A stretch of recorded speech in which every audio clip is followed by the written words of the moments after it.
The impacts of a government shutdown politically and economically could reverberate through Virginia, which is, of course, a hub and where voters will elect their next governor. Just 5 weeks from today, Republican Lieutenant Governor Winsome Earle-Sears is facing Democratic Congresswoman Abigail Spanberger in a race that is poised to be a referendum on the White House and Congress.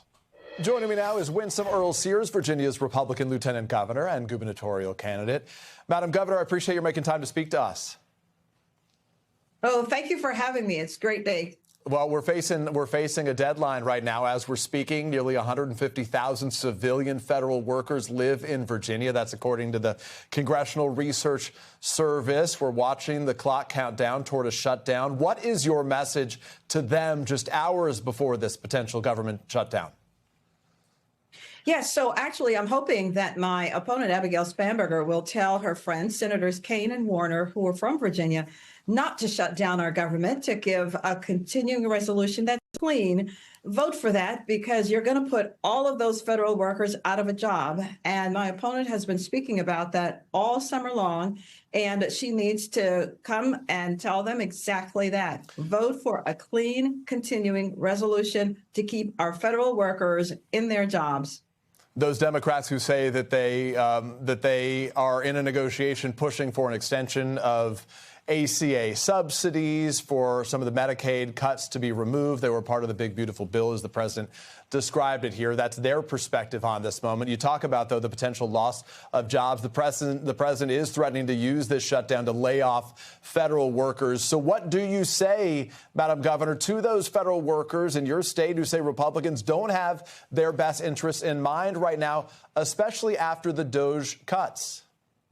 I would say that if my opponent, again, Abigail Spanberger, cares about federal workers, she will ensure that the best way to ensure that federal workers stay in their jobs is to have Senators Kaine and Warner vote for a clean, continuing resolution so that negotiations continue. So to be clear, would you urge the president then not to...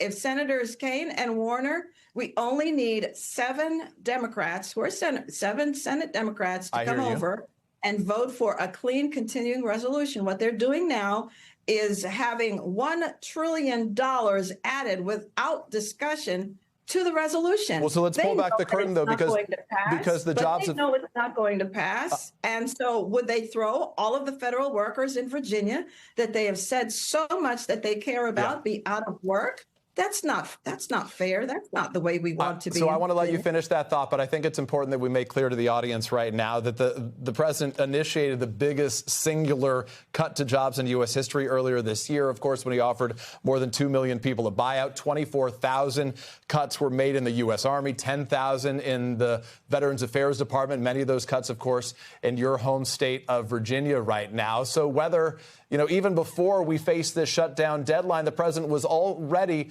cutting jobs. So would you tell President Trump not to cut the jobs of any more federal workers regardless? So if we're talking about across-the-board cuts, then again, we have to include Senators Kaine and Warner in this. They have a part to play. What's your message to the president, ma'am? There are federal jobs that are at stake. We in Virginia, and by the way, I know what it's like to lose a job. I don't want that to happen to anyone. And we have created over 250,000 job openings in Virginia. We have already had some of those same federal workers. They've taken jobs either with local government, state government, or they have gone into the private sector, or they've opened their own business. So we have the ability to put anyone who wants a job in Virginia to work, and we can entertain. If they want to have their own business, we will help them to do that. We have had job fairs. So I'm saying right now, there are 7 Democrats. That's all we need. 7 Democrat senators to come forward and say they will not shut our government down. They will not put these federal workers in jeopardy. I understand. I'll button it up with this. You recognize that obviously the president was getting rid of federal worker jobs even before the shutdown conversation existed. So just very quickly, yes or no, and then I'll move on. Would you tell President, ma'am, let me interrupt quickly. Would you tell President Trump not to fire any more federal workers? What is Senators Kaine and Warner going to stand up and say? they agree with what you said, then they shouldn't fire any federal workers. And as I made clear, the job firing started even before the situation we're in now. Much. Let me ask you separately. President Trump has said that he would endorse you, but has not officially. Do you need his endorsement to win this race? We are winning this race. We are taking all of the endorsements. We are not saying we don't want any endorsement. And by the way, let me tell you what's happening at the polls. Republican voters are showing up at the polls in a much, much stronger way than the Democrats are. And that's because we have common sense policies that will work not just for Republicans, but for independents and Democrats as well. When I say that I'm going to keep cutting taxes, that works for Democrats. They don't have to pay more. When I say we're going to keep everybody safe, we're not going to vote against qualified immunity. Understood. And we're not going to defund the police. That helps keep Democrats, Republicans, independents obviously, we're going to create jobs. It's the same way. As you know well, in the state of Virginia, there are a lot of independent thinkers as well, and independents often make up the decisions in state elections like this. So what policies of the president's do you disagree with in particular?